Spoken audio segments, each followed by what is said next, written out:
Hello and welcome. Thanks for joining me, astrologer Patrick Arundell. Today my deep dive video is into the Aquarius blue moon, which occurs on the 22nd of August at 1:01 p.m. Universal Central Time. As usual, my chart is based on Greenwich Mean Time. Now, what I'm going to do is outline what this Aquarius blue moon represents. I'm then going to share with you the birth chart wheel and give you a wider perspective of the interaction of the different planets that are going on, which are going to influence things for all of us over the next 2 weeks. I'm then going to go on to explain what the impact will be on each of the 12 zodiac signs, so please stay with me.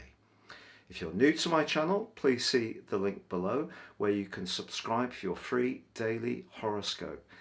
And this is fired to your device each morning.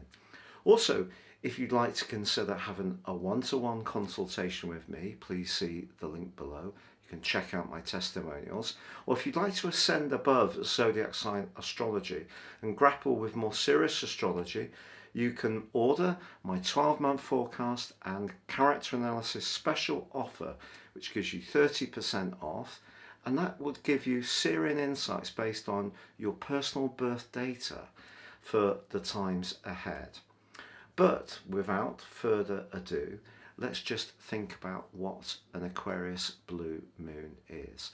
Well, it's when we have two blue moons in a 4-week cycle of the same zodiac sign.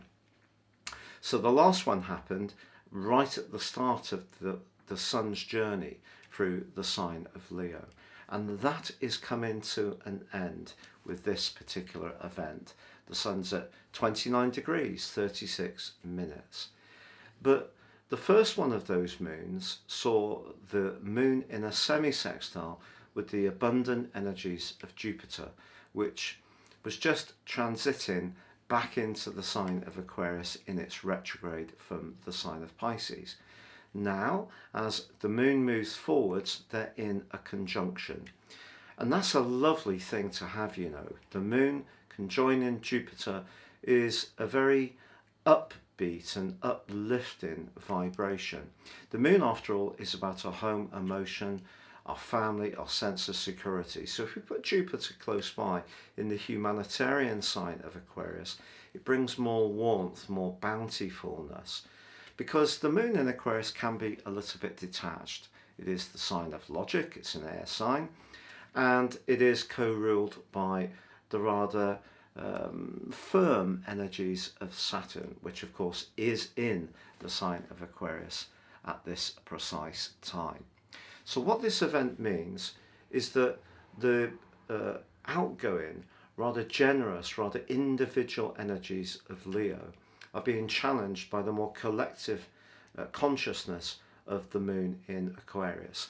But I think it can be a time when we get better balance between what we want to do for ourselves and how we can relate that to others. So I think the practice we had on the last Aquarius full moon of 4 weeks ago is going to help us with this one, and that's why I'm sharing on the screen now the wider circumstances of this event, because you can see the sun is right on the 10th house cusp, right at the top of the page there on the wheel, and that means that all of us, I think, are going to be considering our role in life. So what we're looking for is recognition. The 10th house is about success.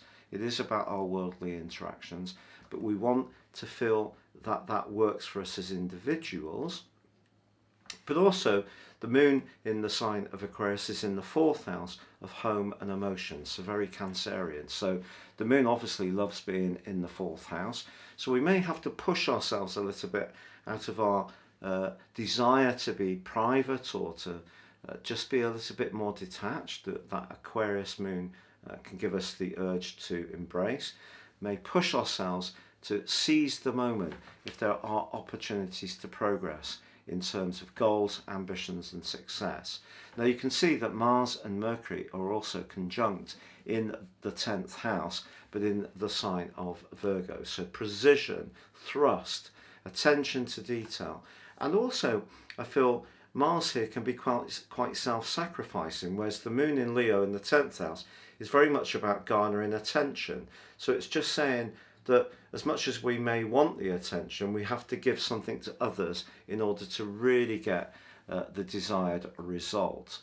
Now, the other thing that I notice about this particular event is that Saturn in Aquarius, in the 3rd house of speaking, is forging an awesome grand air trine with Venus, the planet of relating, which is in its home zone or home sign of Libra, or one of its 2 home zones, but in the 11th house, which is very much about the collective. And then the North Node, our overall sort of direction of travel in terms of our collective energies, that's in the 7th house in Gemini, and the 3 positions are all connecting beautifully. Now, Saturn in a trine with Venus is about stability in relationships. If you bring the North Node into there as well, that means that we should listen to our hunches around how we relate. But you can see that Uranus, the planet of disruption, is on the 7th house cusp. So this chart's ascendant is in fact in Scorpio, and that ascendant does square up with Saturn. So how we express ourselves, I think if we're a bit blunt, which is possible with a Scorpio ascendant, and we just say it as it is, we don't think too much about filtering the information that we're sharing, I think it can create a kind of sense of shock and awe, and that comes out from Uranus being on the 7th house.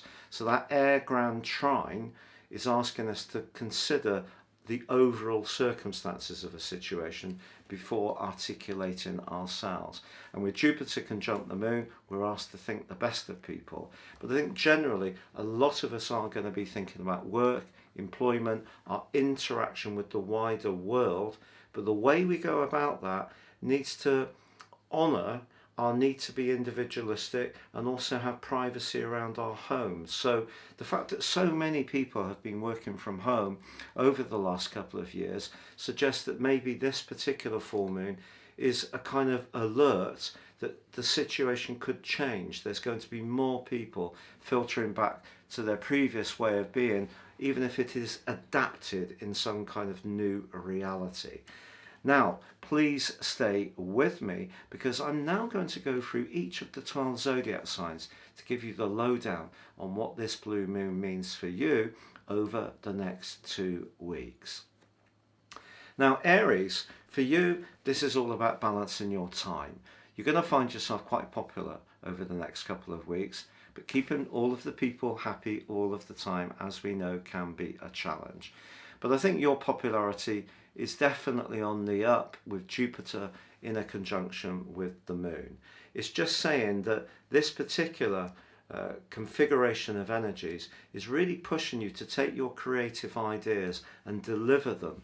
And in order to do that, you're going to have to work hard, and you're going to have to really concentrate. Mercury conjunct Mars in the sign of Virgo, but you need to work with others in order to really move forward. So just doing something purely on your own might be a little bit unrealistic. So it's about working with others, but at the same time not losing your individual identity, but staying connected with people. And you can win people's respect absolutely, undoubtedly, by communicating your ideas with a real sense of purpose, but also being very clear. And I think that grand air trine is definitely going to help you enormously over the next 2 weeks.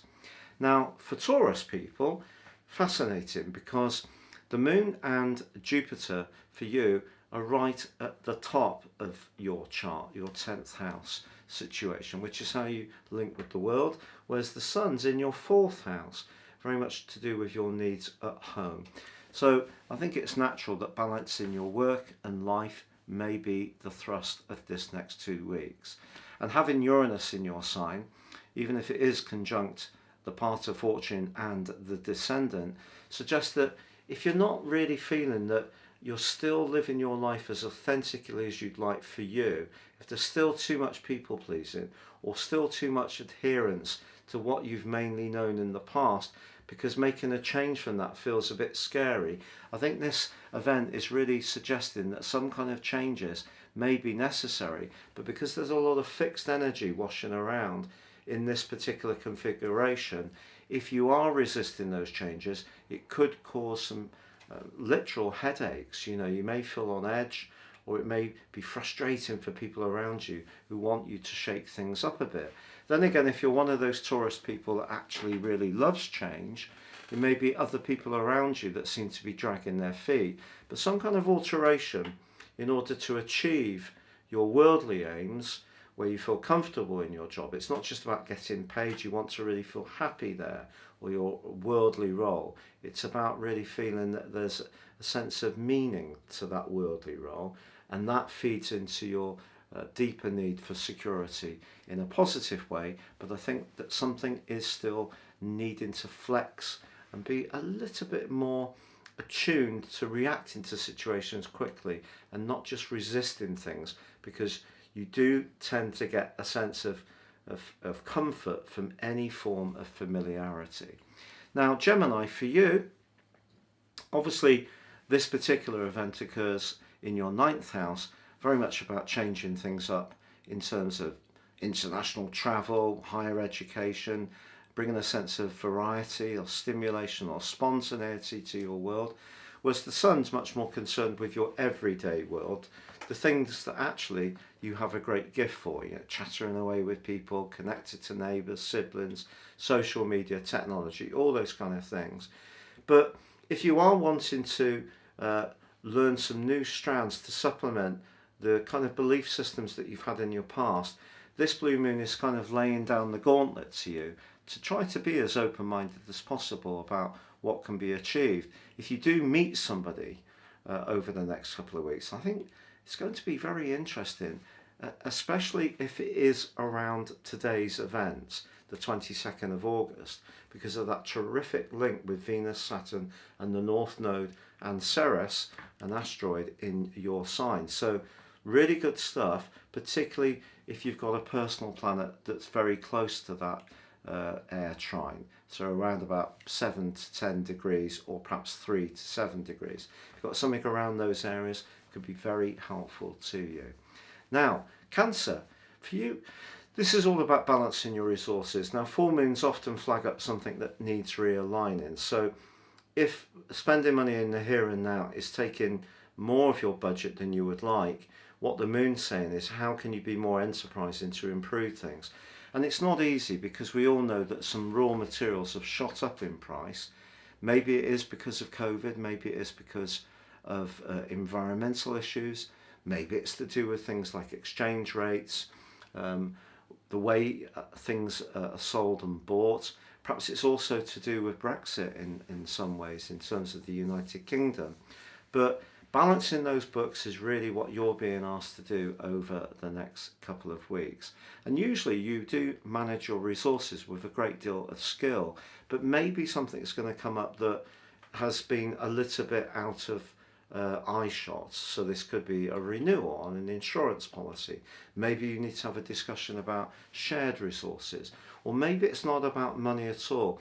Maybe for you this full moon is about intimacy, or where you're most invested in a personal relationship. And if you're feeling a bit dissatisfied in that regard, perhaps Jupiter's link to the moon is asking you to try to use information, or connect to some theories, or watch some videos that give you some fresh ideas about how you can reignite your approach to your value systems in general. Now, Leo, of course for you the moon occurs in your opposite sign, so it's all about relationships, as it was at the start of this process. So we could say that relationships have featured a lot for you over the last 4 weeks. So what makes this one different is that Jupiter's on your 7th house cusp, if we look at the Sun as being your 1st house. So that's really good. So if you're fortunate enough to start chatting to someone now, particularly with Venus in your 3rd solar house, Saturn in your 7th, where it's asking you to be more sincere, or that's wrong to say that, to be as sincere as possible in what you say to others. And then of course you've got the North Node in your 11th house of friendship and fraternity. So, and the conversation you have over the next couple of weeks could be very, very important. and make you feel a lot happier in a way, I feel. But also I think that the conversation might be about money with Mars and Mercury in your second house. Just be aware that Neptune continues in your 8th house, broadly in opposition with Mercury. If someone is offering to sell you something or promote a financial scheme, do be aware that there could be some catches that are not immediately obvious. Now Virgo, for you, the Sun is in your 12th house, the Moon the 6th. So if something is out of kilter between your physical world, where Saturn, Jupiter and the Moon are, against the Sun in your 12th house, your more spiritual, psychological and subconscious world, you need to retune things. And I think that's going to be difficult to do, if I'm honest, over the next couple of weeks, because with Mars on your ruler Mercury in a conjunction, that's really pushing you to be very much in touch with that very dry, analytical side of your nature, which can be a bit denying of the more psychological realm. So the conjunction between Mercury and Mars, might be very good at supporting the energy that's in your 6th house, in saying that whatever you're trying to do, if you can do it with great discipline and singular mindedness and with great care and your legendary attention to detail, you've got it all to go for. There's a lot to gain, and I think that's right. But if you're not staying in touch with perhaps your fears or anxieties, or perhaps how other people feel about you, and I'm not saying that you should be paranoid or overly worried, but just conscious of what other people may feel, then that's not necessarily going to be helpful. So despite all the practicality, stay attuned to your feelings. I think that's really the message of this event. Now Libra, the Sun's in your 11th house of friendship, the future, sociability, the Moon and Jupiter in your 5th house of play and joyfulness. You've also got Saturn there, which is not particularly joyful in the 5th house, but it is forging that great link to your ruler Venus, and together they both forge a grand air trine with both the North Node and Ceres. So I think as full moons go, this particular Aquarius blue moon can be pretty good for you. The only real sticking point is the fact that Mercury and Mars are in your 12th house. And however much you may want to relate to people in a sort of very friendly and a very acknowledging and inclusive way, all very Libran skills, just be aware that there may be someone you need to deal with who tends to sort of be a little bit more calculating, perhaps a bit, a bit two-faced, to be honest. So yeah, keep your guard up a little bit. There may be someone around you who superficially seems fine, but actually has not necessarily got your back. But if you're with people that you feel really comfortable with, I think, especially with the midpoint being in Libra, I think that this can be, a pretty good event for you. It's just staying attuned to those people who really matter. Now, obviously Scorpio, this event has the ascendant in your sign, and therefore the Sun is in your 10th house of work and interaction with the world at large. So you're reflecting the event in terms of Greenwich, but it does mean that Saturn is squaring up your ascendant. So that can be challenging. Maybe someone close to you is going to be a bit of a killjoy, not very excited about what you're trying to do with your career. But if you are wanting to move or improve where you're living, this is a great chart, and it could see you talking to someone like a realtor, a financial advisor, perhaps the bank, a mortgage lender, and there may be something very positive that can develop from this. Now Sagittarius, as ever, the Sun in the sign of Leo is great for you because it's a fire triplicity. It's come right to the end, so in the last decan of Leo, it's governed by Mars. Again, not a bad thing for you. And Jupiter, of course, is on the Moon, your ruler. So that's giving you a buoyancy. I feel there's a sense of uplift, and maybe also a sense that you're going to push forwards a little bit more with what makes you amazing and different. And you're going to have a lot more self-confidence to strut your stuff in the way you want. There is an opportunity over the next 2 weeks, to seize a big prize for you, I feel. What's the catch? Well, maybe Jupiter, your ruler on the moon, could make you a little bit a little bit free and easy with pledges and promises. You know, don't overgild the lily.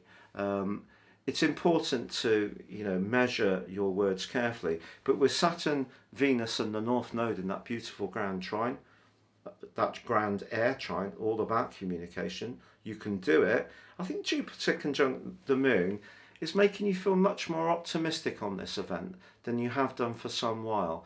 But with Mars and Mercury right at the top of your chart, if you do want to go for a big prize when it comes to work, then believe in what you have to offer. Capricorn. Now, for you, the moon and Jupiter in your second house, that can see you wanting to party or invite people around, get together, have some kind of collective celebration.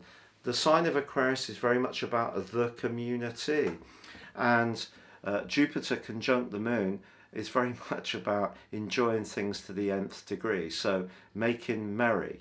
And I think the most generous part of your nature could come out. And you know, if you do get together with people, perhaps coming out of COVID, I think it can be quite joyful for you.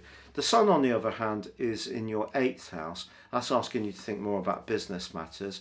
But with Mars, which is exalted in your sign, and Mercury in its home sign of Virgo, but conjunct in your sector of travel and widening your horizons, maybe another part of what's going to be going on for you over the next couple of weeks is, yes, you may find it difficult to resist indulging in all its many facets, but I think if you can just do something completely spontaneous and jet off somewhere, I think you'll absolutely love that. So if you can do it and it's safe to do, why not? Now, Aquarius, obviously for you, this event is repeating the full moon which occurred in your sign 4 weeks ago. The difference then, of course, was that Jupiter was in the semi-sextile with the moon. Now it's combining with it. And I think if you are born late in Aquarius, this can actually be a very positive full moon for you. If you're born right at the start, like me, I'll take it. It's a semi-sextile. Why not? But the Sun's in the 7th house of relating. And with Mars and Mercury in the 8th house of money, shared assets, relationships need to be fair, I feel, about who does, gives and contributes what. If they're not, you're going to be more outspoken and point out what's not acceptable, push back a little bit. With Uranus on that 4th house cusp, as far as you're concerned, well, yeah, there could still be some changes going on at home. Things are pretty fluid in that department. There is actually a very positive link between Mars and Uranus, and also Mercury and Uranus as well. So for me, with Mars and Uranus being in your 8th house and Uranus being in your 4th house, something very unexpected could happen around money linked to a property. There we are for the next 2 weeks. But I think you are going to be more assertive about relationships and boundaries. Good for you if so. Now finally, never least, Pisces. Now the moon occurs in your 12th house, but your co-ruler of Jupiter is combining with the moon, suggesting that your bountiful generosity and kindness and compassion for those who are less fortunate can really be boosted over the next couple of weeks. But as I'm always saying, is it the case that sometimes you're giving too much to people? And the Sun's in the part of your horoscope asking you to look after your bodily needs. So not overdo it, not be too much of a saint. Because, you know, Pisces people really can be those that go that extra mile, find it very difficult to say no if the boss says, can you do any overtime? But I think with Mars and Mercury in your 7th house, if ever there was a time that you could push back and say no and remind them of all the sacrifices you've made in the past on the back of Jupiter's conjunction with the moon, then do so. Get them to show a bit more respect for you. But Uranus in your 3rd house, engaging with both Mercury and Mars in your 7th, a surprise connection could make your pulse race quickly, and you could absolutely love every minute. And remember, later today, the Sun is going to be moving around about 10 o'clock tonight into your 7th house of relating, supplementing Mercury and Mars in that sector. So I look forward to telling you, Pisces, about the new moon which occurs in the sign of Virgo on my next deep dive video. But for now, thank you so much for joining me. Don't forget to sign up for your free daily horoscope by seeing the link below, checking out that special offer. But for now, stay safe, take care, good luck, and goodbye.